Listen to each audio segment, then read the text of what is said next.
的。OK， 就像我们先看看这个好不好？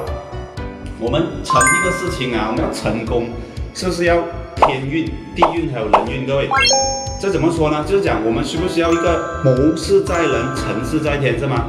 就是说谋事，每天我们在做计划、做proposal，包括你做营销的，你教 quotation 对吗？都是在谋事啊。但是会有一句话叫什么？成事在天。为什么叫成事在天啊？就是因为我们需要天时地利人和。什么是天时？什么地利人和？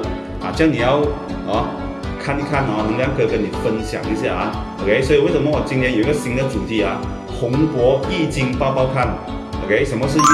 能不能创造？各位可以创造啊！各位，我用什么办法？直接跟大家讲啊。如果你没有学过易